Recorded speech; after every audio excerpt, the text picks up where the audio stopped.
Okay, let's get started. So this is assignment 6.3, our presentation, culminating activity of 6.2 from EDUC 550 with Dr. Mike. Introduction. My name is Jason Nash. I am currently teaching kindergarten at Anne Frank Elementary School in Philadelphia, Pennsylvania. Anne Frank Elementary School is a neighborhood school. It's located in the far northeast corner of Philadelphia. Contains over 1,400 students. The school houses kindergarten through fifth grade students. It is the largest K through 5 public school in the state of Pennsylvania right now. About half of the student population is considered ESL. Over 50 languages are spoken in our school. Many different languages and cultures from all over the globe are well represented in this wonderful school. Myself, I am in my 11th year of teaching kindergarten at Anne Frank Elementary School. I have been teaching there since 2001 when I graduated from Holy Family College in Philadelphia, right down the street from where I work now. I did also receive my associate's degree from Bucks County Community College in Newtown, Pennsylvania. I've taught all over. I've taught fourth, third, 2 years as a science prep teacher, went back to fourth, and now I'm in my 11th year of teaching kindergarten. So I've been all over, but I did always want to teach kindergarten. I've been working with children in one form or another for the last 30 years of my life. I started working locally just as a babysitter when I was in high school, and then a local daycare center while I was still in high school. I was on a work release program at a local daycare center. I just follow that. I've always wanted to be a teacher, especially with the little ones. All right, so let's get into our culminating activity. Now, there's much more that we did in EDUC 550 than I'm going to present this evening, but we're just going to basically go over what I presented in 6.2, kind of wrapped everything up.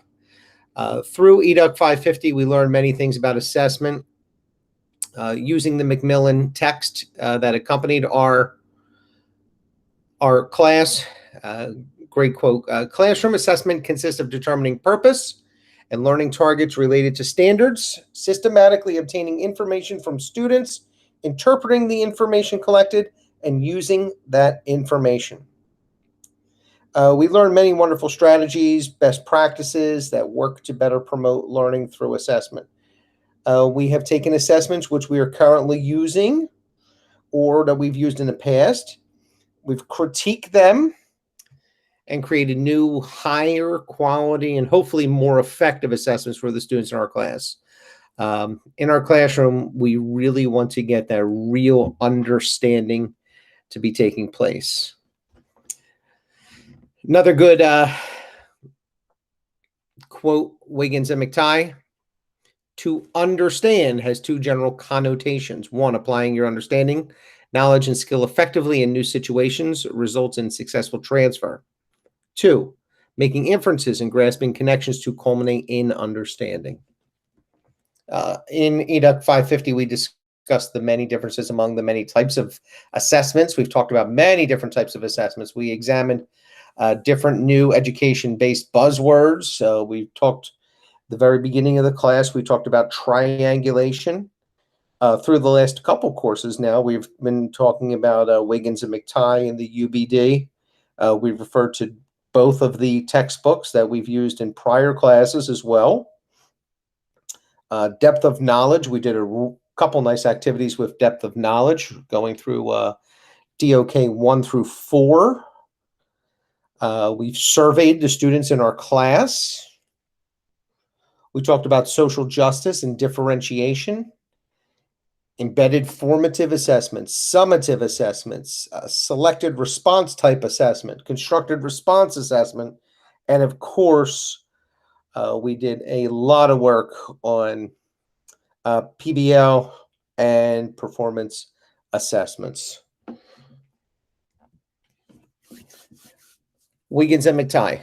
Assessment is the umbrella term for the deliberate use of many methods of gathering evidence of meeting desired results, whether those results are state content standards or local curricular objectives. Not only did we delve into these many types of assessments, but that we then looked at the administration of the assessments as well. We looked at implementation, delivery of various assessments for students with exceptional needs, as well as culturally linguistic diverse populations. In the fourth week of the course, we talked about trying to meet the needs of all the students in our class. We know each student is unique. It may sound cliche, but if you've been in the classroom, you do know that to be true. So during the course of EDUC 550, we looked for a better way to assess. I pulled out an old book from Belanca and Brandt, 2010. Educational leaders cannot talk about the need for collaboration, problem solving, critical thinking, and creativity, and at the same time leave teachers and school administrators fenced in by obsolete assessment mechanisms, policies, and assumptions. So then the question does come up, is there a better way to assess our students? So in EDUC 550, we did search for the answer to the question. We looked at a current assessment, which we're now using, and elected to do a critique of it. Block 2001, such tests also document students' planning abilities and are essential if you are to obtain a complete picture of each student's capabilities. I chose to look at the current science curriculum for kindergarten in Philadelphia. So we don't just want to do simple DOK level 1 questions, paper and pencil, and then walk away. During the course of 550, we talked a lot about PBL. We talked a lot about performance assessments. We differentiated many things that we're already doing in the class. So we did look for a better way to assess our students during this time. The better way to assess that I looked at would be the science curriculum in Philadelphia. More specifically, I chose to look at the fourth quarter science curriculum, a unit which covers weather. For the weather unit, the big idea, the specific idea, curriculum standard or key learning objective that I'm looking to assess would be weather and climate. Weather is a combination of sunlight, wind, snow or rain, and temperature in a particular region at a particular time. People measure these conditions to describe and record the weather and to notice patterns over time. So I'm looking at that state standard, and I'm going to present to you back from assignment 2-3. Here's the current weather assessment that we use for this. I kid you not. A better way to assess, number 1, on the line with the red dot in the 3 pictures, I want you to circle the snowy weather. In the middle row with the yellow triangle, I'd like you to circle the rainy weather.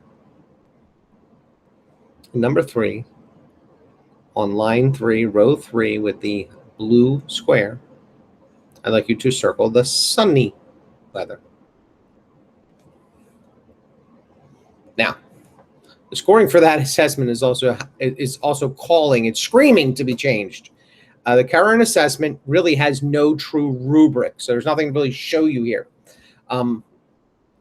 Macmillan, rubric. It's a scoring guide that includes a scale that spans different levels of competency. The rubric organizes, it gives more detail to criteria. But in the assessment that I want to look at and I wanted to critique in EDUC 550, basically there's only one right or wrong answer leading to a possible 3 points. So as the teacher, we go into our system, our grade book, and it's very simple. If you get 3, they have an outstanding. 2 would be satisfactory. They get 0 or 1. It's in needs of improvement. The scale in kindergarten in Philadelphia is simple. It's O, S, or N. They actually do not give number grades. We put a number grade in, but then it just transfers.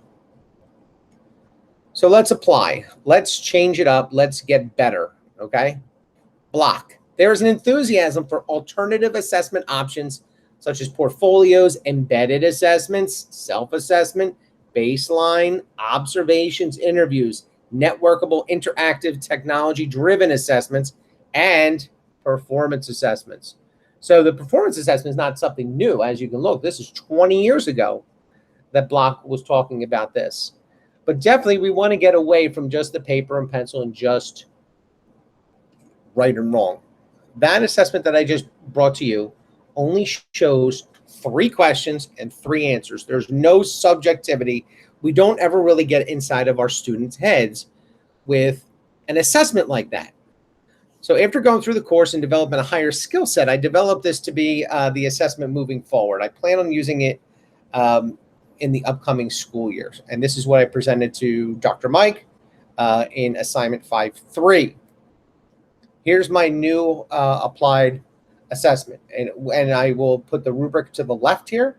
Same pictures. I like the pictures. Very friendly for the students. Please keep in mind, in my class this year, even though we were hybrid, still had 30 students, 10 of which did not speak any English. So pictures certainly would help. Certainly would help.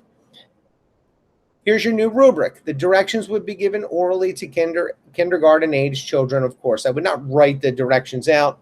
I would give this to them. Hopefully, depending on how much help I have in the classroom, I could do this assessment at a small corner table with 5 or 6 children at a time, so I can be right with them and I can walk it through with them.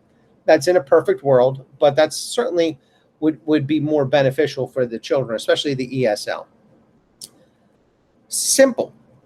Children, looking at the first row, I would like you to find a home that is in the winter scene. Now, write at least 1 sentence telling how you know it is winter in this picture. 2 sentences will get you full credit. So you can see it's a multi-tier. It's not just circling the picture now. They must find the correct picture, but then they have to back it up. They have to tell me what's inside of their head. It could be something as simple as I see snow. Well, that's a lot better than just circling the picture, right? Then you can kind of push your children. I can tell it's winter because I see snow in the picture. Much better. 2 sentences, if they can elaborate on that, that gets them to the outstanding. We want to get away from just doing what you're supposed to for full credit. In our school, trying to get the outstanding to be everything I've asked for plus a little more. 2 points would be if they find the home and they're able to write 1 sentence. 1 point would be if they're able to find the home or they write 1 correct sentence. And 0 points if they don't have the correct answer nor the correct response. But this way, the child has a little more, has more options here. They can find the picture, and then they are writing some sentences. So we're doing some literacy, we're doing some writing, and we're doing science. I really like this. I really like this newly applied assessment that I put together here. And as you see, each question, instead of being worth 1 point, is now worth 3 points. Question 2, looking at the second row, I'd like you to find the windy day. Tell me why you know or how you know it's a windy day at the pond. 2 sentences for full credit.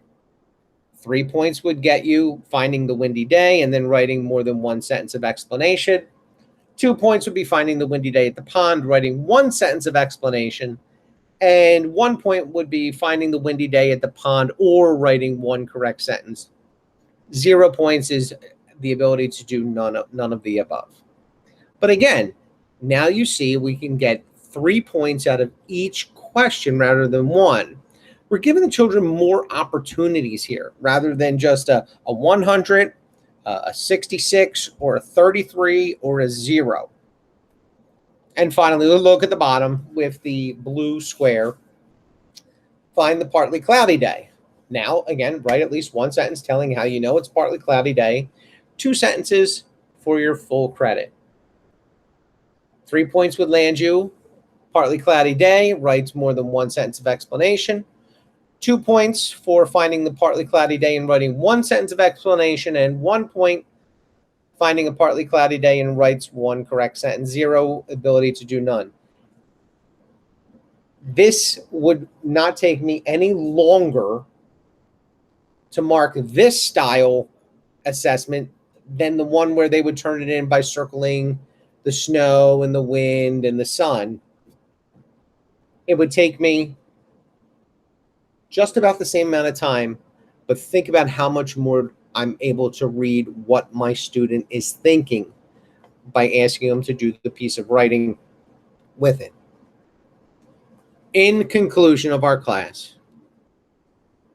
the conclusion is rather simple after taking EDUC 550. There are many different ways in order to assess these wonderful children that sit in our classes each and every day.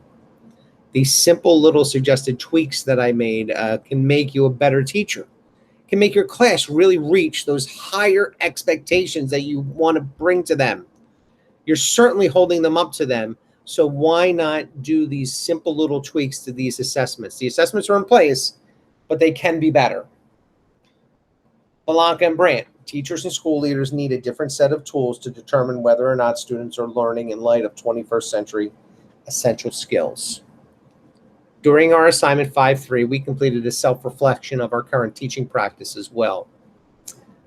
I reviewed my latest administration delivered observation.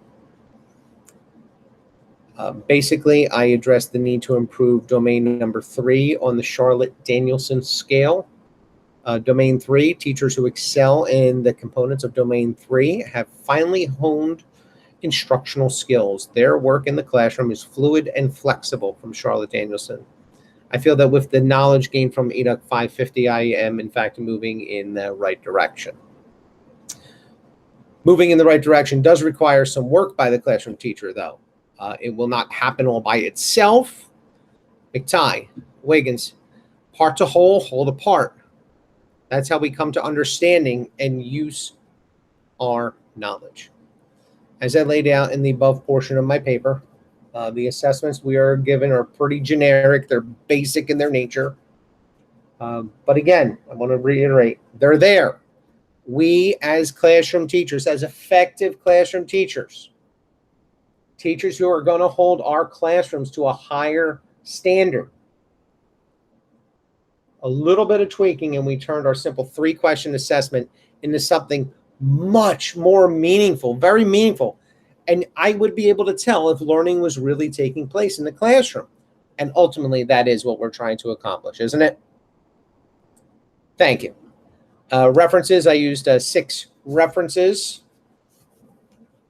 Besides my personal experience and my background knowledge, again, the 6 books I referred to during the course of EDUC 550 would be Blanca and Brandt, 21st Century Skills. Block from 2001. I have referred to this book for 20 years now, and I just think it's phenomenal. Teaching the language arts, expanding thinking through student-centered instruction. Probably my favorite educational book that I've read. Danielson, Enhancing Professional Practice Framework. Macmillan, the text that goes along with EDUC 550. Classroom Assessment, Principles and Practice that Enhance Student Learning and Motivation. And of course, the last 2 books are the 2 Wiggins and McTighe books that we've been using, referring to for the last couple courses now.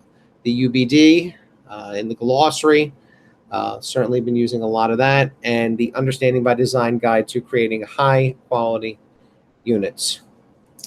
Thank you for your time.